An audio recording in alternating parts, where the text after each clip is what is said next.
ए त्रिविक्रा, तीन जगह से टेढ़ी, काली कुरूप। उसके हाथ में है एक पात्र जिसमें से आ रही है सुगंध, और उसके अंदर क्या है? केसर चंदन का उबटन। कंस के लिए स्पेशल वो बनाती है, उससे सुंदर उबटन वहाँ कोई बनाता नहीं। नज़दीक आई, भगवान ने कहा, हे त्रिविक्रा, आप मेरे सखाओं के चंदन लगा दोगी क्या?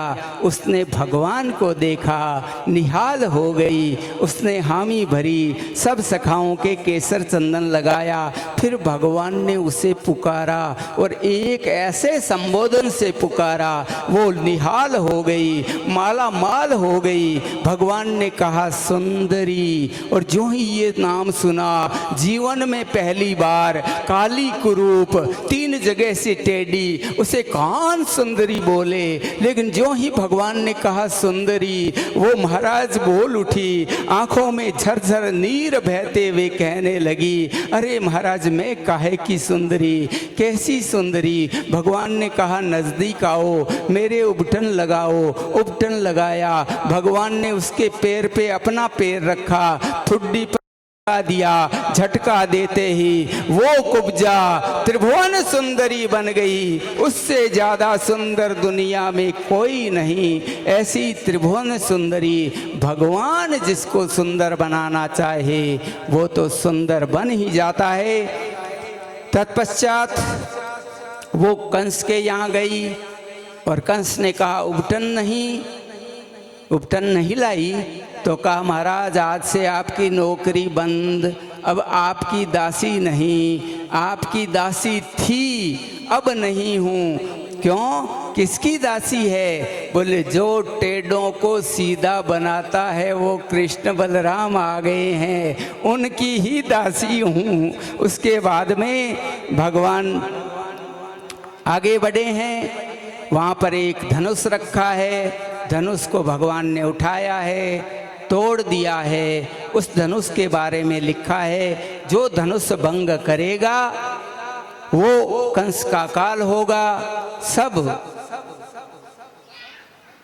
दास आदि, सैनिक आदि दौड़ के गए हैं। इधर एक आयोजन है, ऊंचा सिंहासन है जिस पे कंस बैठा है, सामने भक्त लोग बैठे हैं, स्त्रियां बैठी है, पुरुष बैठे हैं, बालक बैठे हैं, वृद्ध बैठे हैं।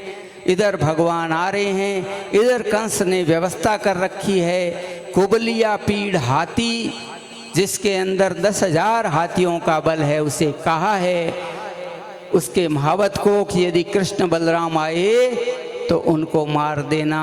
भगवान ने कुबलिया पीढ़ हाथी का गोविंदाय नमो नमः किया।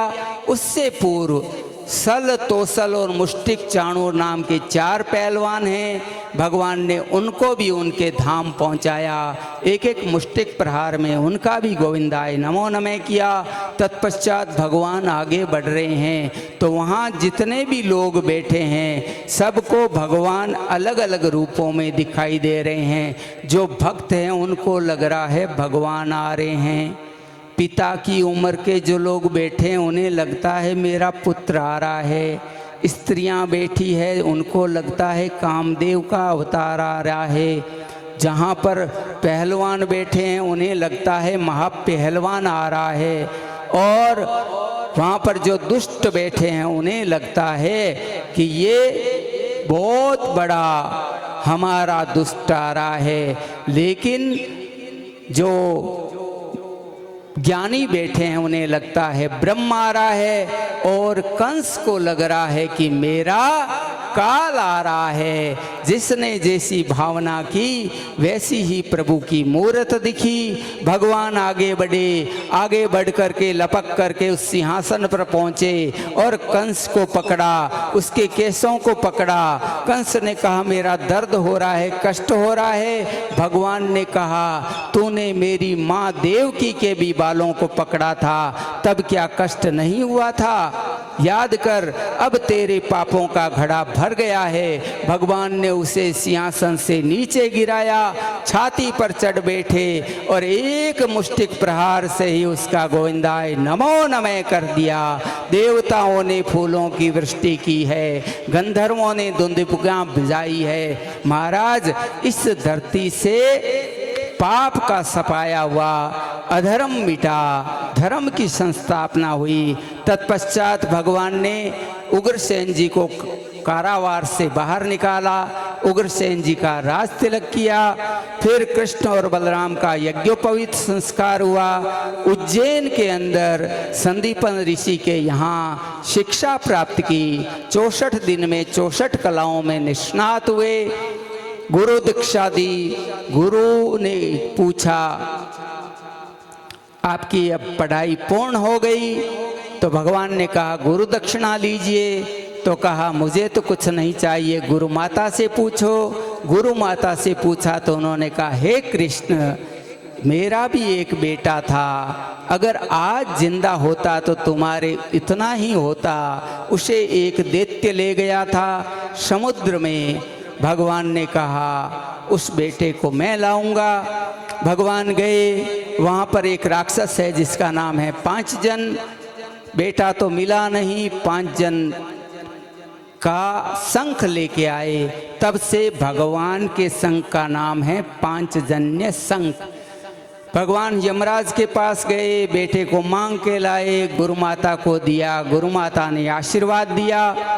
उसके बाद में उद्धव जी की ब्रज यात्रा का प्रसंग है। लेकिन उससे पहले आइए एक 4 पंक्तियों के भजन के माध्यम से थोड़ा फ्रेश हो लें, थोड़ी एनर्जी ले लें, थोड़ा टॉनिक ले लें, थोड़ी सी टैबलेट ले लें। मेरी लगी श्याम संग प्रीत, दुनिया क्या जाने, गोपियाँ यही कहती है। और गोपी कौन है?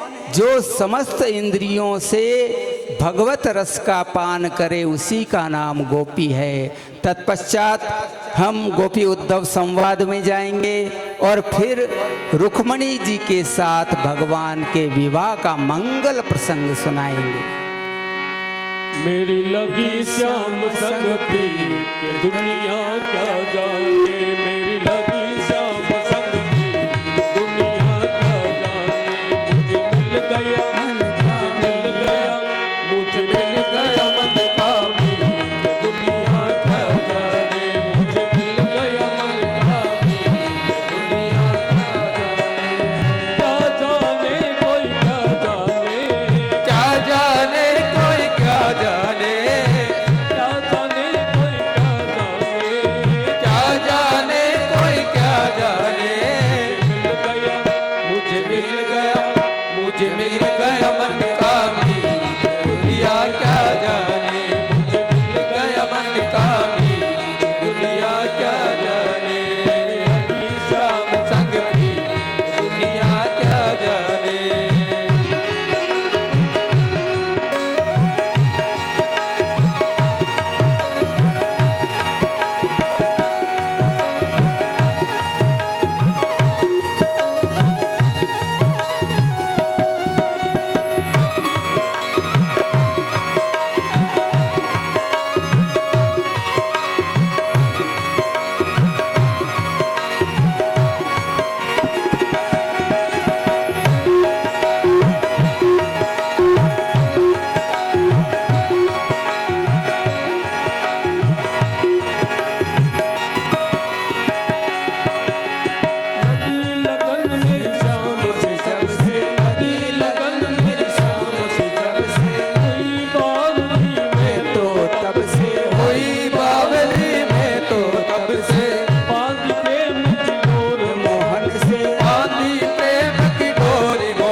जाने, क्या जाने कोई क्या जाने, क्या जाने कोई क्या जाने। मुझे मिल गया, मुझे मिल गया, मुझे मिल गया मन का मीत, दुनिया क्या जाने। मुझे मिल गया मन का मीत, दुनिया क्या जाने। मेरी लगी श्याम संग प्रीत, दुनिया क्या जाने। मेरी लगी श्याम संग प्रीत, दुनिया क्या जाने। दुनिया क्या जाने, दुनिया क्या जाने।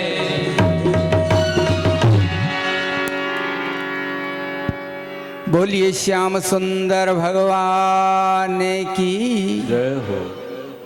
बोलिए गोपेश्वर भगवान की जय हो।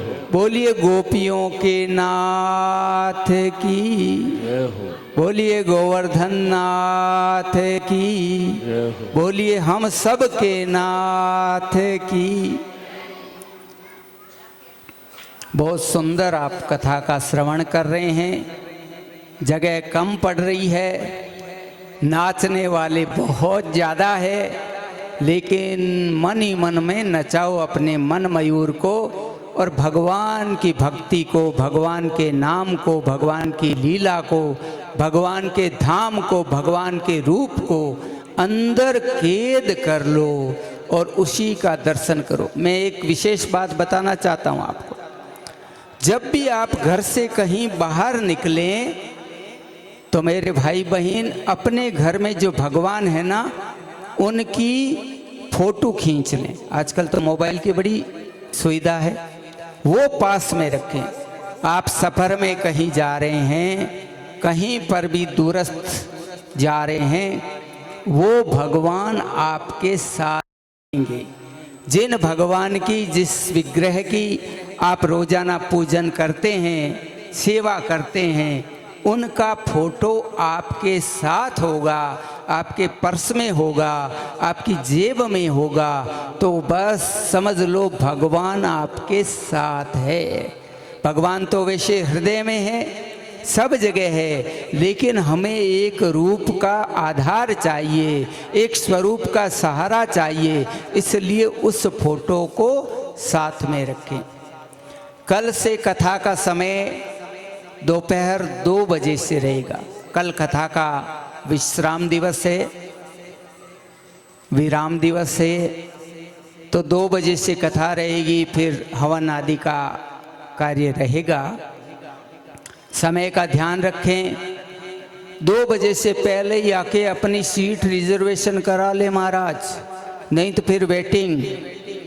और कई बार 9 रूम हो जाता है ना ट्रेन में कि अब तो टिकट ही नहीं है, तो 9 रूम नहीं हो, वेटिंग की स्थिति नहीं हो, इसलिए 1:45 बजे आकर के ही अपना अपना स्थान सुरक्षित कर लें। और एक आपने चौथे दिन गौ माता की झोली की थी, जिसमें आपने बढ़ चढ़ करके सहयोग किया था। उस वक्त थोड़ी संख्या कम थी। मेरा ये संकल्प है कि मैं जहाँ भी कथा करता हूँ देश में, जिस भी राज्य में, जिस भी शहर में, जिस भी गांव में, तो वहाँ मेरा संकल्प है कि मैं गौ माता की सेवार्थ झोली करवाता हूँ और उसके पैसे को हाथ नहीं लगाता, वो गौशालाओं को जाता है। मैंने 2 बार आपको पहले भी बताया है कि देश के 7 राज्यों की 75 गौशालाओं को कई करोड़ रुपए अब तक भगवान ने मुझे निमित्त बना के आप जैसे भक्तों के माध्यम से दिलाए हैं। यहाँ पर भी कुछ राशि झोली और कुछ राशि ओली की आई है। झोली से प्राप्त हुए हैं 38,353 रुपये, 38,353। बोलिए गौ माता की जय हो। मूलचंद जी, खुशाली राम जी, सेठू जी ने 11,000 रुपये दिए हैं। गोपी जी घेवर जी ने 11,000 रुपये दिए हैं। गिरधारी जी, थानी राम जी हरजाल, उन्होंने 51,000 रुपये गो सेवार्थ भेंट किए हैं। सुबह जब भी घर से ये निकलते हैं तो गौशाला के लिए राशि जमा करते हैं। ये हर दिन का इनका कर्म है, तो बहुत ही अच्छा लगा।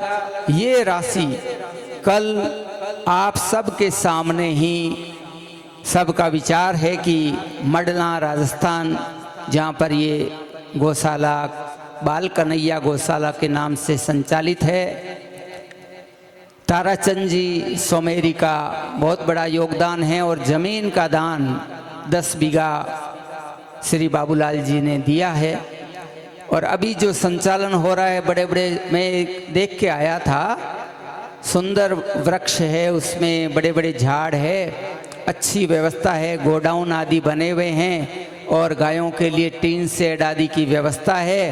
तो संभवतः विचार कर लेना। फिर भी आयोजन समिति, हम तो हस्तक्षेप करते नहीं हैं, लेकिन वहाँ दें तो और काम लगे। इस तरह से नागपुर की धरती का, नागपुर के गो भक्तों का यदि सहयोग राजस्थान तक पहुंचता है तो महाराज, ये भक्तों की धरती और वो भी मीरा मेड़तनी की धरती, गौ माता सब जगह एक है। जहाँ देसी गायें होती है सभी जगह पर गौ माता वंदनीय है, सेव्य। मैं तो कहता हूँ कि हमारे तो है भगवान, लेकिन भगवान का भी कोई भगवान है तो वो है गौ माता।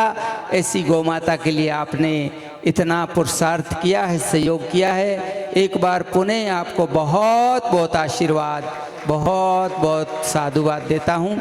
आइए उद्धव जी की ब्रज यात्रा का संक्षेप में प्रसंग को प्रणाम करें।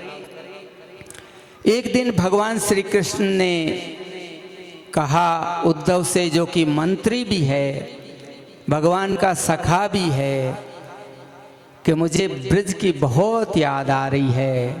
हे उद्धव, मुझसे ब्रज बिसरत नाही, मुझे ब्रज की याद आ रही है, मुझे गोपियाँ याद आती है, यशोदा मैया याद आती है, मुझे ग्वाल बाल याद आते हैं, नंद बाबा का वो अंगुली पकड़ करके चलना याद आता है, गायों का वो रंभाना याद आता है, कदम की वो डार याद आती है, और मुझे बहुत याद आती है ब्रज की।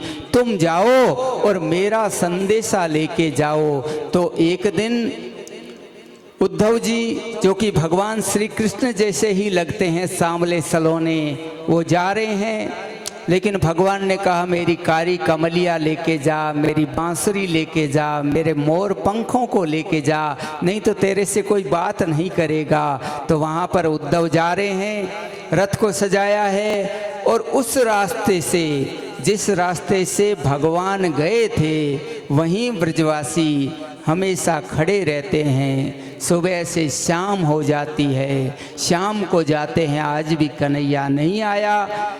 लेकिन जो ही एक रथ को आते देखा, मोर पंख को देखा, तो पता लगा अरे कन्हैया आ रहा है। लेकिन नज़दीक गए तो पता चला ये कन्हैया नहीं है, ये तो कन्हैया जैसा कोई और है। उद्धव ने यशोदा मैया का भवन पूछा, नंदालय पूछा, सब ने बताया ये पानी की जो नदी बह रही है, इसके किनारे किनारे जाओ, जहाँ ये समाप्त हो समझ लेना वहीं नंदालय है। और सुनो, ये कोई पानी की नदी नहीं, ये हम ब्रजवासियों के है, हम सब वृंदावन वासियों के ये नेत्रों की आंसुओं से निकलने वाला पानी है, जिससे ये नदी बन गई। इतना इतना प्रेम करते हैं। उद्धव को पहला झटका लगा, फिर वहाँ से आगे गया, नंदालय में पहुँचा, नंद जी से वार्तालाप की। यशोदा मैया एकदम मगन है, एक सामने पलना लगा हुआ है। यशोदा मैया अभी भी देख रही है मेरा कन्हैया छोटा सा है, उस झूले को झुला रही है। वहाँ पर उद्धव ने तंद्रा को तोड़ा है। उद्धव ने कहा मैया क्या कर रही हो? बोले कन्हैया को झूला दे रही हूँ। अरे कन्हैया अब बड़े हो गए, अब तो युवराज है और आपके लिए संदेश भेजा है, आपको बहुत याद करते हैं। मैया ने कहा कन्हैया मुझे याद करता है? हाँ हाँ मैया आपको बहुत याद करता है। बड़ी बातें हुई, कुछ पत्र लिखे हैं भगवान ने, उन पत्रों को सबको दे रहे हैं। फिर गोपियों से मिलने का उपक्रम किया है। समय है दोपहर का, वन का दृश्य है, पेड़ों की तनों की ओट में उस तनों को सहारा बना करके गोपियाँ बैठी है, आपस में बातें कर रही है। और गोपियाँ बातें करते करते कहती है कि हमारे स्वप्न में श्री कृष्ण आए, स्वप्न में श्री कृष्ण आए। राधा जी से पूछा तो राधा जी ने कहा मुझे सपना नहीं आता। पूछा क्यों? तो उन्होंने बताया मुझे नींद नहीं आती। जिस दिन से श्री कृष्ण गए हैं उसी दिन से नींद चली गई, और जब नींद नहीं आई तो सपना कैसे आए। तत्पश्चात आपस में जब कृष्ण के बारे में बातें की, उतने में एक भंवरा उड़ता हुआ आया। भंवरे को माध्यम बना करके वहाँ पर गोपियाँ बातें कर रही है कि ये भंवरा काला होता है ना, तो काले लोग बड़े कपटी होते हैं। काला सर्प होता है, कितना ही दूध पिलाओ टस लेता है। काले लोगों पर विश्वास नहीं करना चाहिए। काला कृष्ण था, हमने निस्वार्थ भाव से प्रेम दिया, लेकिन हमें छोड़ के चला गया। इतने में ही पेड़ की ओट में खड़े उद्धव जी बाहर निकले और उद्धव जी ने उन्हें ज्ञान देना शुरू किया। कृष्ण तो परमात्मा है, परमात्मा को ऐसे थोड़ी कहा जाता है। आप जैसे बोल रही है ऐसे नहीं, ऐसे बहुत सी बातें की। लेकिन गोपियों ने प्रेमा भक्ति का पाठ पढ़ाया और उसके बाद में कहा यदि वो कृष्ण परमात्मा है तो हमारे साथ खेला कैसे, हमारे साथ रास रचाया कैसे, हमसे नेह लगाया कैसे, हमें अपना बनाया कैसे, और इतना प्रेम दे करके फिर हमें छोड़ के विछोह का दुख दिया कैसे, ऐसे बताया। फिर कहा कि बिना कृष्ण हम रह नहीं सकती। इधर जब उस प्रेम को देखा तो उद्धव विहल हो गया। वो ज्ञानी तो था लेकिन भक्ति का पुट नहीं था। भगवान उस उद्धव के ज्ञान में प्रेमा भक्ति का संपुट लगाने के लिए ही उसे यहाँ भेजा है। ज्यों ही गोपियों की भक्ति, और वो भी निष्काम भक्ति, ध्यान से सुनना, प्रेम वो नहीं होता जो बदले में कुछ चाहिए। हम नमस्कार करें बदले में वो हमारे को भी 2 बार नमस्कार करे, ये प्रेम नहीं है। हम बदले में उसे कुछ अल्पाहार करवाए और वो फिर 4 मिठाई और बढ़ा करके हमें भोजन कराए, प्रेम नहीं। प्रेम वो है जो निष्काम है। हमने प्रेम किया, बात खत्म। हम अपनी तरफ से उसे प्रेम करेंगे, निष्पक्ष निष्काम, ऐसा प्रेम गोपियों का। इसलिए प्रेम की आचार्य, प्रेम की सबसे बड़ी पताका अगर कोई है तो वो गोपियां हैं। और गोपियों का ऐसा प्रेम देखा तो वहाँ पर उद्धव जी ने प्रणाम किया है, लेकिन गोपियों को प्रणाम नहीं किया, गोपियों के चरणों को प्रणाम नहीं किया। उद्धव ने किसे प्रणाम किया? भागवतकार लिखते हैं कि वंदे नंद ब्रज स्त्रीणाम पादरेणुमभीक्षणशः यासाम हरिकथोद्गीतम पुनाति भुवनत्रयम्। उद्धव ने गोपियों के चरणों की धूलि को प्रणाम किया है, चरण रज को प्रणाम किया, रज को उठाया और अपने माथे पर लगा दिया। हे गोपियां, आप धन्य हो, आपकी भक्ति से तीनों लोक पवित्र हो रहे हैं, इसलिए आपको प्रणाम है। आपकी इस धूलि को प्रणाम है, पद रज को प्रणाम है। और फिर कहा, हे भगवान, यदि मुझे पाषाण बनाए तो इस गोवर्धन की तलहट्टी का बनाना, यदि गाय बनाए तो नंद बाबा की धेनु बनाना, यदि लकुटी बनाए तो अपने हाथ में रखने वाली लकुटी बनाना, यदि मुझे वृक्ष बनाए तो कदम्ब वृक्ष बनाना। हे प्रभु, यदि मुझे जल बनाए तो इस यमुना का जल बनाना। ऐसे कहा। फिर जो उद्धव कह रहा था 2-3 दिन में आ जाऊंगा, राजकार्य बाकी है, 6 महीने तक वहीं वृंदावन में लोटपोट हो रहा है, रेत से आविष्टित अपने आप को कर रहा है। जहाँ श्री कृष्ण और श्री कृष्ण की गोपियों की पदधूलि जहाँ पर है उस धूली में रम रहा है। फिर एक दिन श्री कृष्ण के पास आया, आके कहा महाराज आप बड़े निष्ठुर हो, गोपियाँ कितना आपको चाहती है, नंद बाबा और यशोदा वो गायें कितना चाहती है। तो भगवान ने कहा उद्धव आंखें बंद कर। उद्धव ने आंखें बंद की, थोड़ी देर बाद का आंखें खोलो। जो ही उद्धव ने आंखें खोली, सामने लाखों गोपियों के बीच कृष्ण को पाया। भगवान ने कहा गोपियाँ मुझसे दूर नहीं, मैं गोपियों से दूर नहीं, ये तो हृदय के अंदर के भाव है, हम हृदय से जुड़े हुए हैं। इस तरह से बड़े भाव से प्रसंग सुनाया। कुब्जा और अक्रूर पर कृपा करने का प्रसंग है।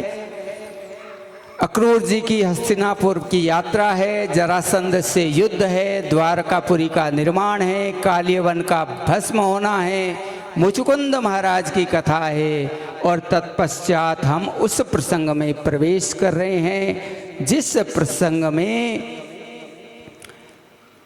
पहले बलराम जी का विवाह रेवती से और तत्पश्चात श्री कृष्ण का विवाह रुक्मणी जी से होता है।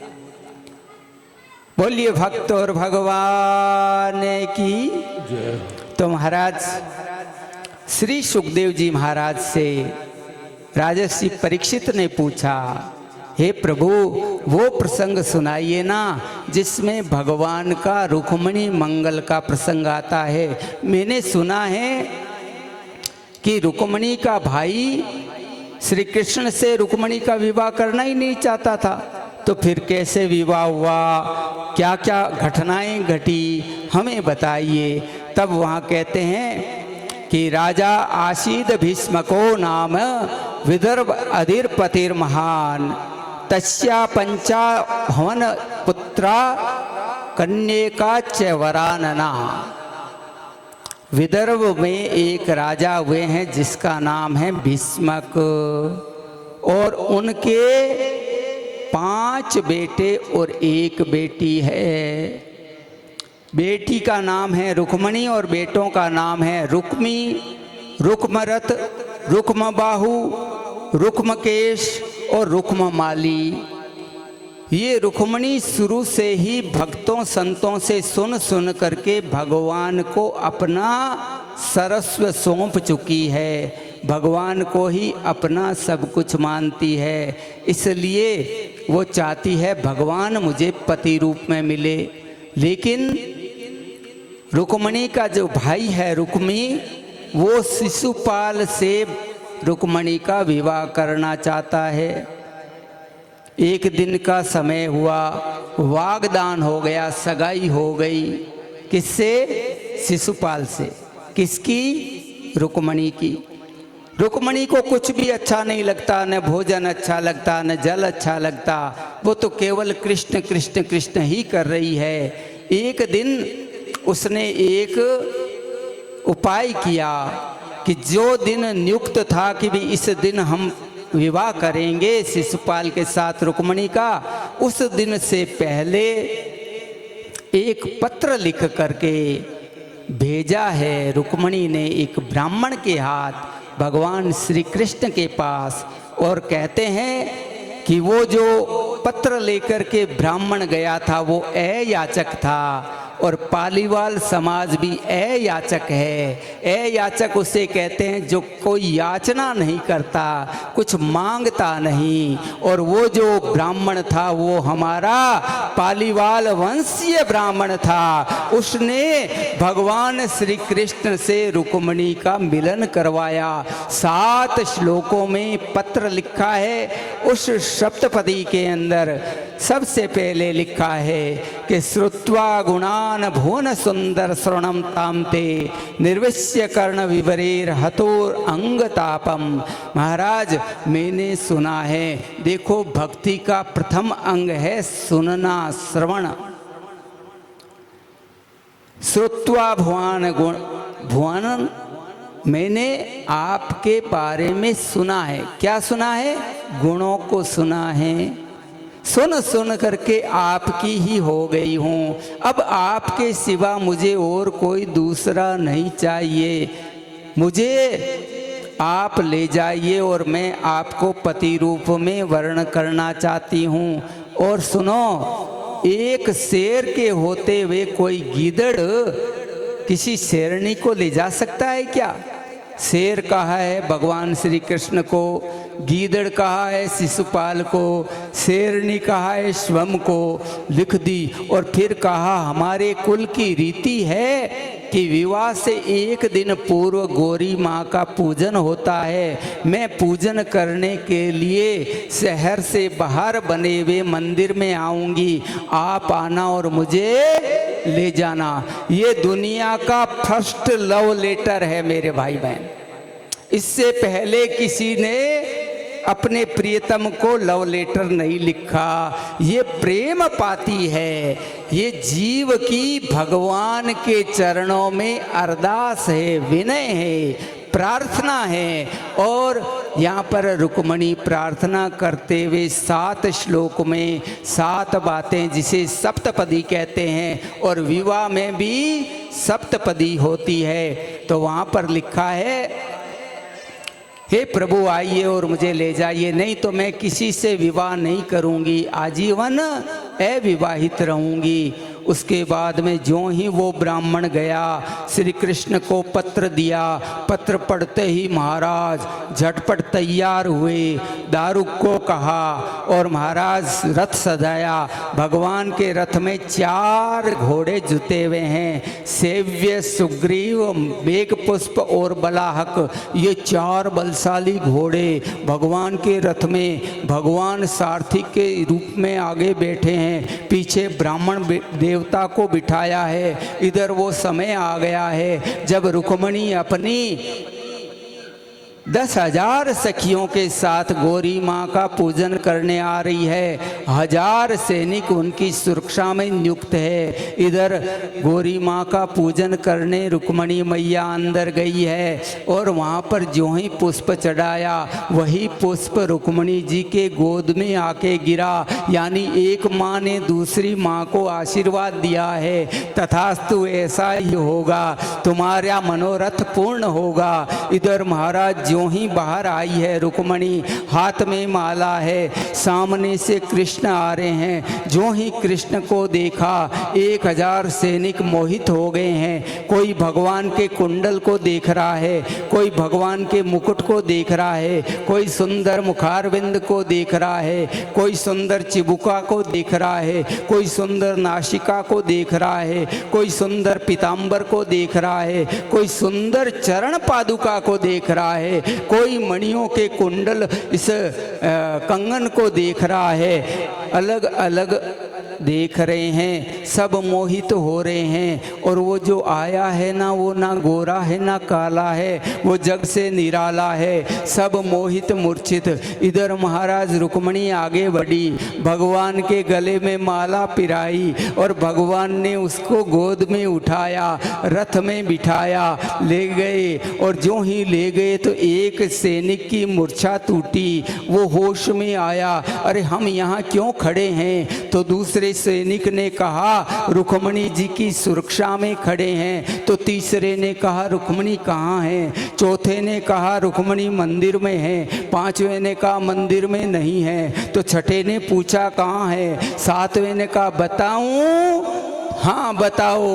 बोले अभी जो आया था ना, जो ना गोरा था ना काला था, जो जग से निराला था, वो ले गया, ले गया।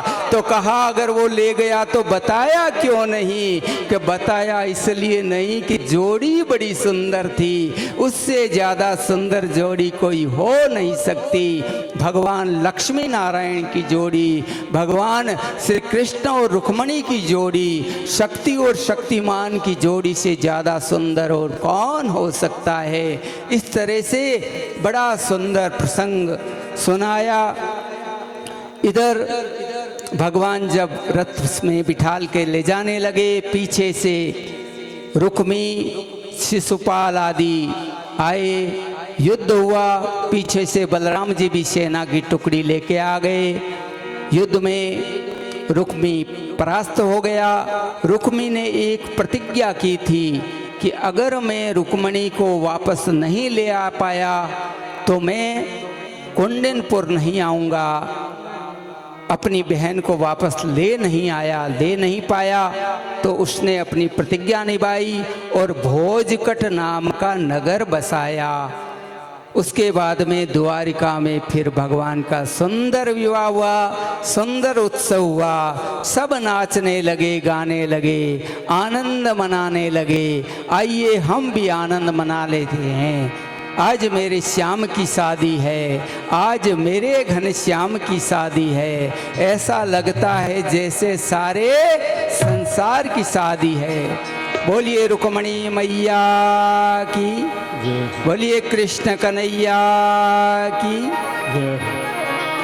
आज मेरे श्याम की शादी है, आज मेरे श्याम की शादी है। श्याम की शादी है, मेरे घनश्याम की शादी है। श्याम की शादी है, मेरे घनश्याम की शादी है। आज मेरे श्याम की शादी है।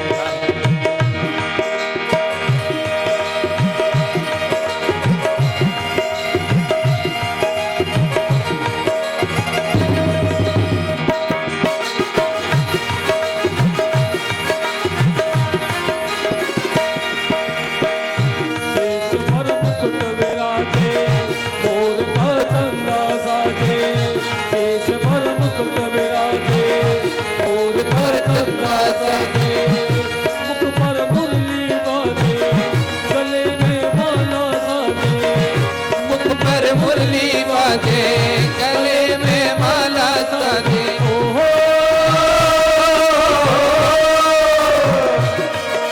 लगता है जैसे सारे संसार की शादी है। आज मेरे श्याम की शादी है, आज मेरे श्याम की शादी है। श्याम की शादी है, मेरे श्याम की शादी है। श्याम की शादी है, मेरे घनश्याम की शादी है। आज मेरे श्याम की शादी है।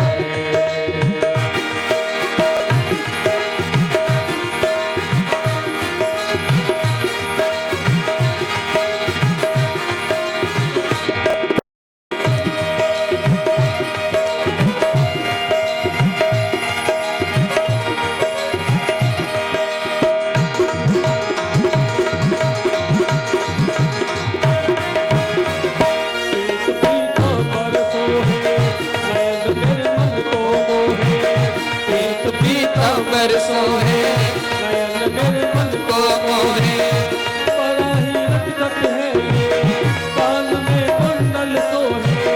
बड़ा ही नटखट है ये, कान में कुंडल सोहे।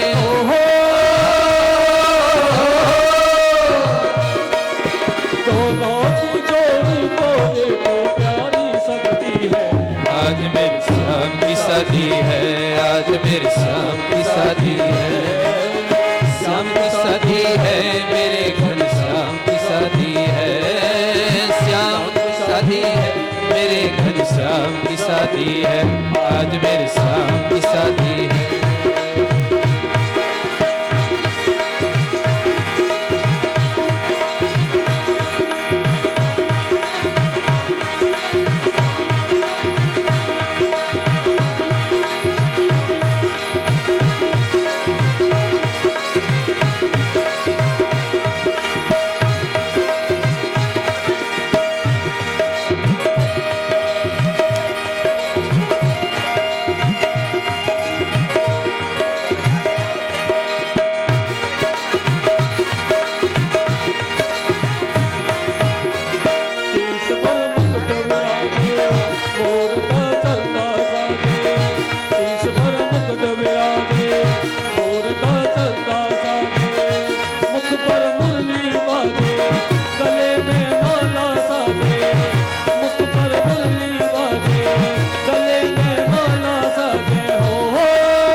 आज मेरे श्याम की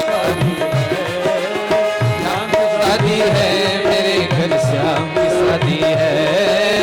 श्याम की शादी है, मेरे घनश्याम श्याम की शादी है, आज मेरे श्याम की शादी है।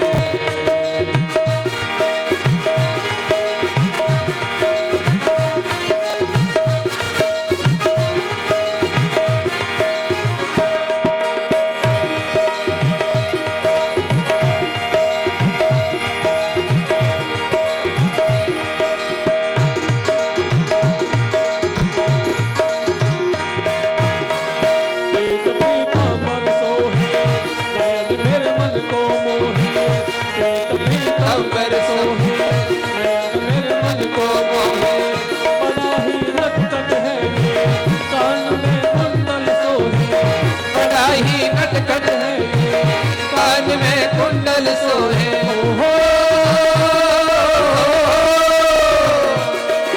दोनों की जोड़ी को देखो प्यारी सजती है, आज मेरे श्याम की शादी है, आज मेरे श्याम की शादी है श्याम की शादी है, श्याम की शादी है, आज मेरे श्याम की शादी है, आज मेरे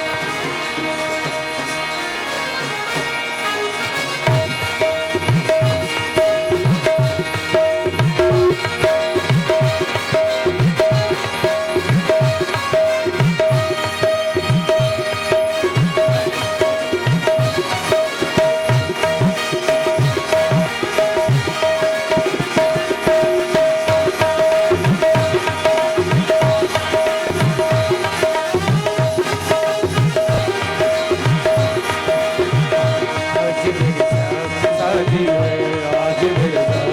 शादी है।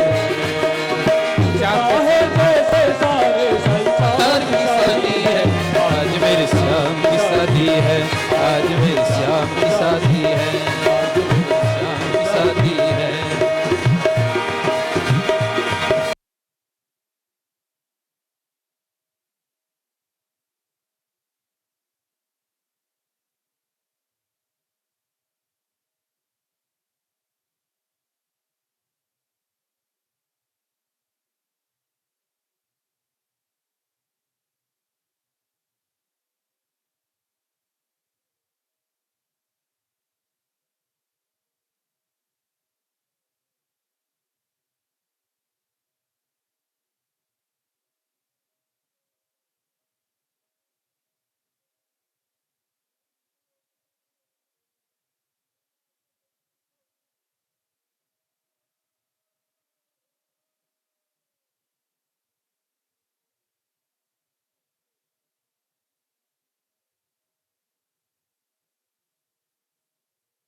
लाल की जय। आज मारे ठाकुर जी रो ब्याव रचो है, आज मारे ठाकुर जी रो ब्याव रचो है। हस हस मंगल गाए सहेलिया रे, हस हस मंगल गाए सहेलिया रे। आज मारे ठाकुर जी रो ब्याव रचो है, आज मारे ठाकुर जी ब्याव रचो है। मिल मिल मंगल गाए सहेलिया रे, मिल मिल मंगल गाए सहेलिया रे।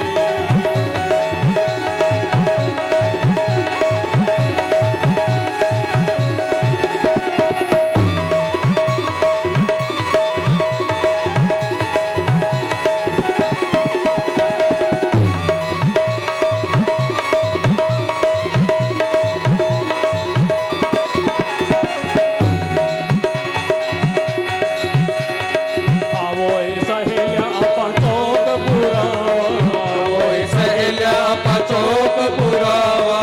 चौक पुरावा आपा काने ने बैठावा, चौक पुरावा आपा काने ने बैठावा।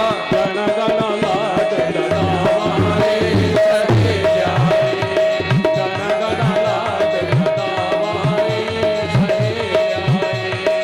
आज मारे ठाकुर जी रो ब्याव रचो है, आज मारे ठाकुर जी रो ब्याव रचो है।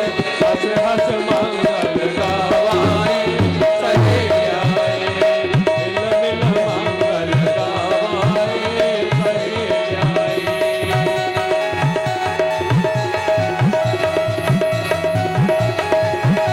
केवड़ा गुलाब से स्नान करावा, केवड़ा गुलाब से स्नान करावा। कर श्रृंगार आपा भोग लगावा, कर श्रृंगार आपा भोग लगावा। पुष्पारी माला पहरावा रे सहेलिया रे, पुष्पारी माला पहरावा रे सहेलिया रे। आज मारे ठाकुर जी रो ब्याव हस मंगल गावाए सहेलिया रे, मिल मिल मंगल गावाए सहेलिया रे।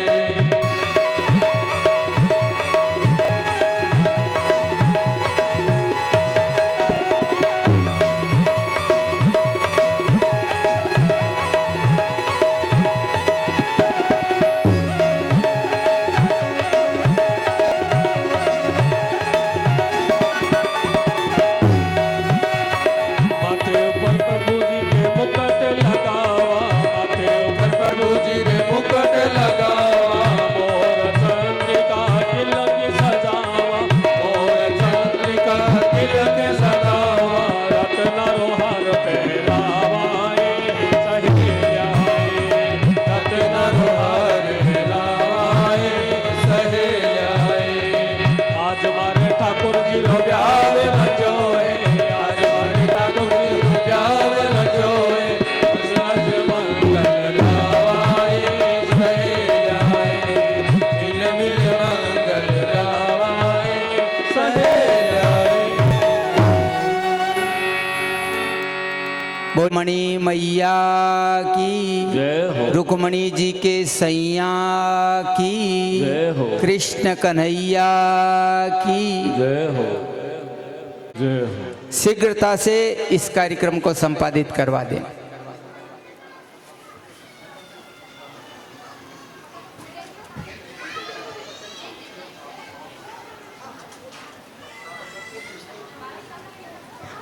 श्री परमात्मा ने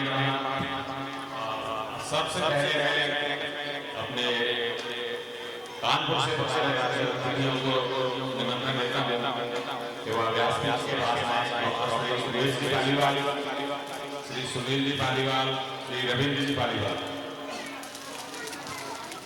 और सुनील जी पालीवाल मौधा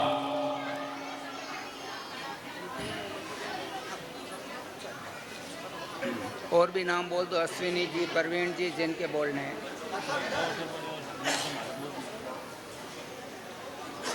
इसके साथ ही मैं पांडुनाथ से पधारे श्रीमान अश्विनी कुमार जी पालीवाल,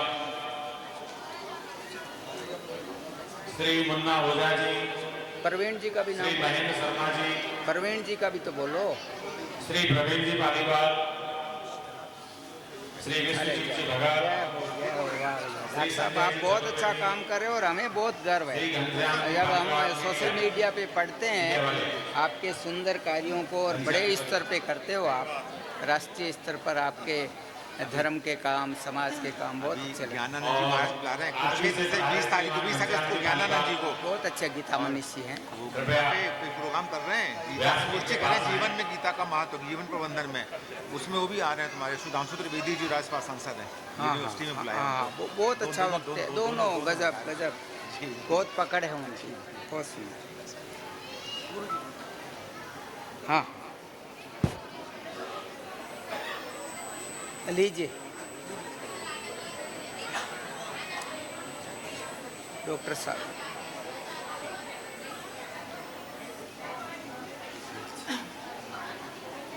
एक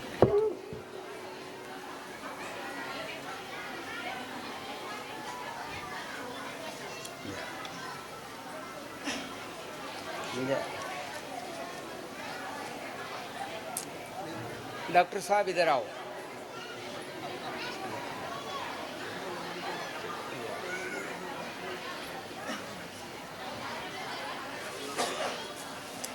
आज के इस कार्यक्रम में एक विशेष बात, जो नागपुर से जितने भी पालीवाल पंडित जो कि पंडिताई का काम करते हैं, उन सभी ने पूर्व में स्वर्गीय पंडित किशोरीलाल जी से बहुत कुछ सीखा और उनके आमंत्रण पर भी वो नागपुर में आए और नागपुर में आकर के जो कर्मकांड का, जो विवाह शादी का जो पद्धतियाँ थी, जो संस्कृत से उनका जो स्कूल था, उस स्कूल में से इधर आओ, इधर आओ, इधर आओ। ऐसे कैसे होगा महाराज? विद्या प्राप्त की और जो संस्कार 16 संस्कार कराने के लिए उन्होंने जो विद्या प्राप्त की, आज उन्हीं विद्याओं को सीख करके समाज में अपना नाम कर रहे हैं।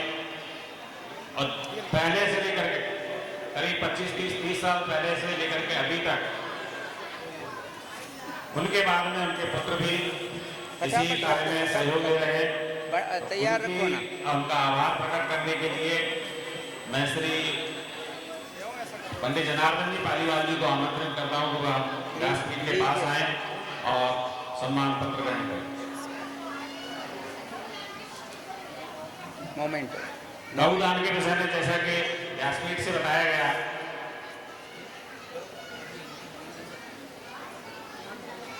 गौदान वाले दिन 51,000 रुपये श्री गिरधारीलाल भानीराम जी पालीवाल। प्रवीण जी आए हैं, ये तो हो गया आपका, कहाँ हुआ मोमेंटो, कहाँ लिया? इधर आओ। गोपीलाल घेवरलाल जी पालीवाल। 11,000 रुपये श्री मूलचंद जी, तुषालीराम जी, जेठमल जी पालीवाल। और डोली में करीब 36,000। दो जने पहनाने में रख जाओ। तो मैं जो कोई भी पालीवाल समाज से, दूसरे समाज से गोदान में अपना सहयोग देना चाहते हैं, वो पंडित स्टेज पर या स्टेज के बाहर हमारे पालीवाल सेवा मंडल में जाकर के गोदान का आशीर्वाद दे सकते हैं, जिससे कि गायों के पालन में सहयोग मिल सके। शाम को दिनेश जी भोजन पे घर, दिनेश जी कौन? जज जो आ रहे हैं जबलपुर से। अच्छा, वो घर पे है शाम को 8 बजे। कितने बजे भेजूँ? 8:30 बजे, 8 साढ़े 8 बजे लेने के लिए आपको। तो लेट हो जाता है सर। आपको 9 बजे के अंदर फ्री कर दूँगा। हाँ फिर ठीक है, 8 बजे भेज। 8 बजे कथा के समय में आप लोगों को सूचना मिल चुकी है कि कल की कथा 2 बजे से 5 बजे तक होगी और 5 बजे के उपरांत हवन इत्यादि का कार्यक्रम रहेगा। और हवन इत्यादि होने के बाद अरे लाओ रे भैया, कल के आ रहे हो, बाथरूम की तरह खड़े हो, जिनको हवन में भी अपना सहयोग प्रदान करें। अरे जय हो महाराज जी, जय हो, जय हो, जय ले हो जी। अब जिन लोगों ने कथा में सहयोग राशि दी है उन्होंने मैं आमंत्रित करता हूँ। श्री उमेश राधेश्याम जी पालीवाल, बुटी बोली। अरे इधर ध्यान रख, ले और दे तो इसमें एक में। श्री मधुसूदन नाथुराम जी पालीवाल। तो यही तो बात है, तुम्हें बहुत कमियां हैं। सिंधी रेलवे। भले श्री रेखचंद गोपीलाल जी पालीवाल। नागपुर वापस रख देना भले ही, लेकिन एक सम्मान होता है, भाई सबको दिया और इनको नहीं दिया, इनको पता थोड़ी है मिल चुका है, एक तरीका होता है। श्री मिथिलेश पुरुषोत्तम जी पालीवाल गोंदिया, 2 जने लगो यहाँ पे, तो वो कर क्या रहे हैं बसंत जी? देवीदान जी पालीवाल मोरगांव अर्जुनी, पंडित बालकृष्ण खूबचंद जी पालीवाल नागपुर, श्री चतुर्भुज जी धामण उलगांव, श्री भोगराज जी पालीवाल बरगांव, श्रीमती बाप में ही रहते हो? गोविंद जी धामण अकोला,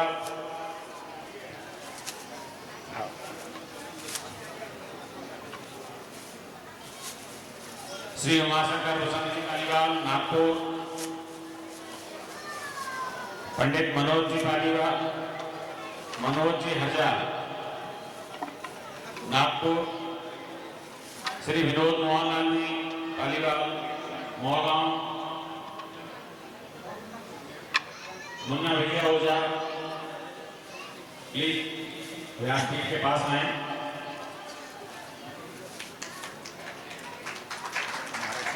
श्री रतनलाल चलिया गुंगांव, श्री यश संतोष जी पालीवाल पटेरा, मुन्ना जी ओझा श्री गणपत मोहनलाल जी कांग्रेस के सोहा, महासचिव नागपुर, है और अपने बीकानेर डिस्ट्रिक्ट से ही है। अच्छा, अरे क्या बात है, माता जी के नाम से बहुत बड़ा हॉस्पिटल बना है गुरुसर में। अच्छा।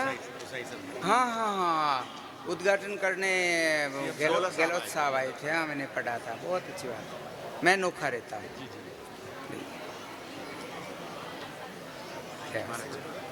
प्रतिभात आई कि स्मृति, हाँ प्रभात आई, हाँ प्रभात आई, बहुत अच्छा सामने, अमृत फाउंडेशन नागपुर के अध्यक्ष बहुत बहुत श्री अच्छी। दिनेश जी पुरोहित, विक्रम जी शर्मा, श्री अमित जी तिवारी, रितु शर्मा, पीयूष जी जोशी, मधु शर्मा, आते रहो, जिनको अगर दुपट्टा नहीं मीना मिलता है, शर्मा। उनको मोमेंटो देते रहो।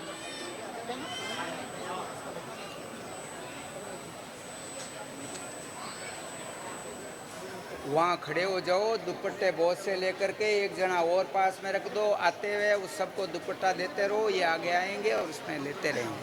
गोपाल रामकृष्ण पालीवाल, हरि पौनी, हरीश बाबूलाल पालीवाल, प्रकाश रामदास जी पालीवाल,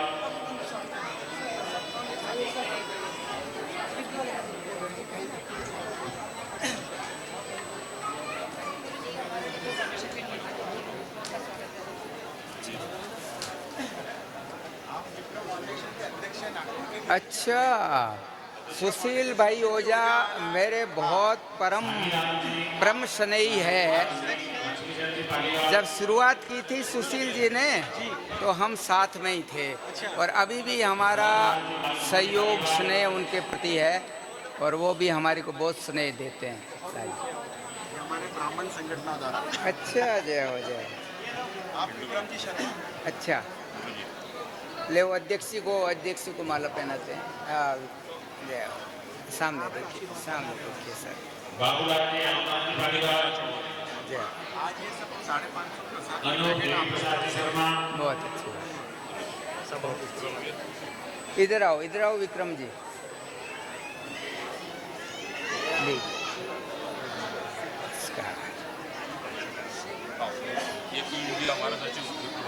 जय हो, विप्र फाउंडेशन। माला नहीं है क्या? माला अरे एक मिनट, अब फूल श्री सुरेश सूरजमल जी पालीवाल, ये लो भगवान जी की माला। अशोक कुमार पालीवाल खांडवी, श्याम सुंदर पालीवाल अकोला, जय हो, लीजिए। ओम प्रकाश तुलसीराम पालीवाल, इधर थोड़ा इधर, अच्छा हो गया। हाँ, डॉक्टर राजेश पालीवाल, जय हो।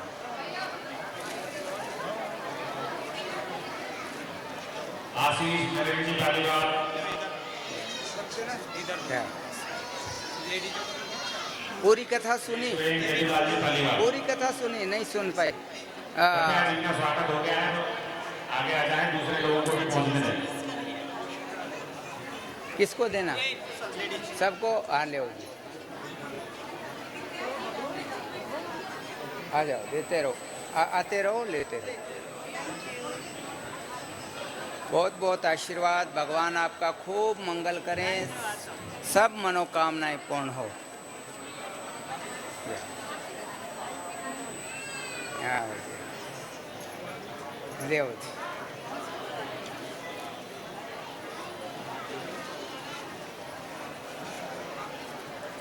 ले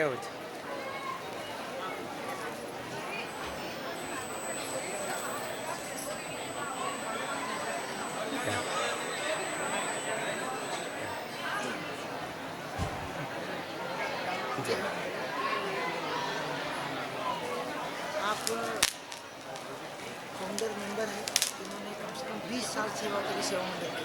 बहुत अच्छा, गुड सेक्रेटरी ले आ दे भैया।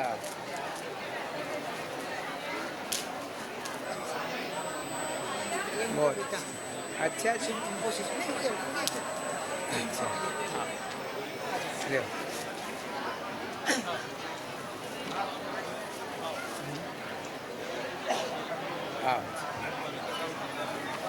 आते रहो, आते रहो, आ जाओ जगह करके आ जाओ, कोई दिक्कत नहीं, थोड़ा धक्का भी चलेगा। ले बाबूलाल जी,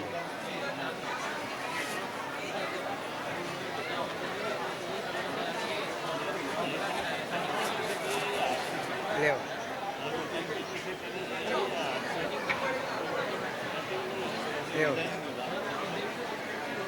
आते रहो,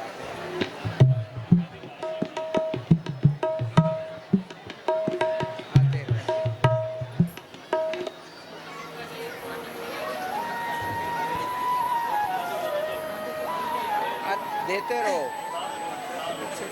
ले और है क्या, तो आप उधर बात मत करो, अगर दे रहे हो तो देने का काम करो। हाँ जी, ले बस हो गया,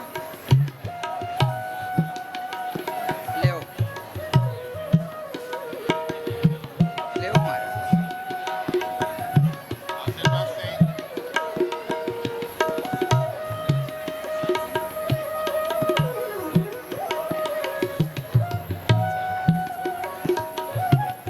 अच्छा जी,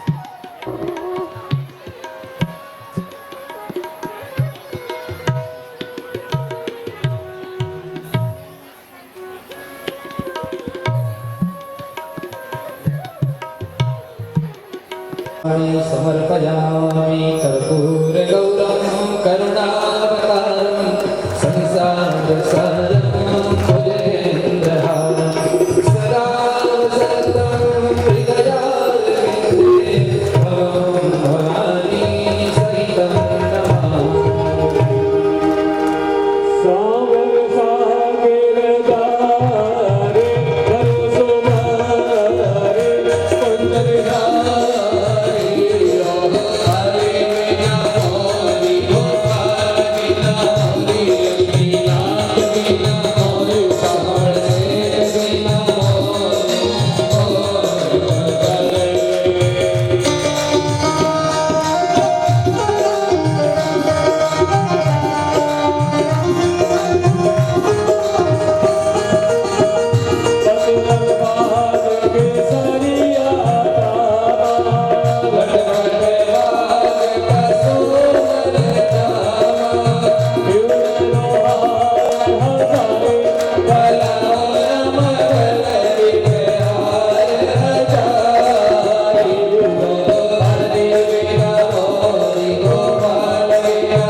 स्वाहा शान्तिरेधि मन्त्रपुष्पाञ्जलिं हरिः ॐ वाञ्जनेन धर्माणि प्रथमान्यासन्ना देहनाकं महिमानः सुगन्धरुद्रपूर्वे साध्याः सन्ति देवाः सेवन्ति कामकुलजां पटपाटलाब्जैः पुण्डाङ्गजातिकरवेदरसादपुष्पैः बिल्वप्रवादतुलसीधरमञ्जरीभिः स्वां पूजयामि जगदीश्वर मे प्रसीद कायेन वाचा मनसेन्द्रियैर्वा बुद्ध्यात्मना वानुसृतस्वभावा करोति यद्यत् सकलं परस्मै नारायणायेति समर्पयेत् तदनानासुगन्धिपुष्पाणि जहाकारुर्भवानि च पुष्पाञ्जलिं मया दत्त गृहाणां परमेश्वर मन्त्रपुष्पाञ्जलिं समर्पयामि। बोलिए श्रीमद्भागवत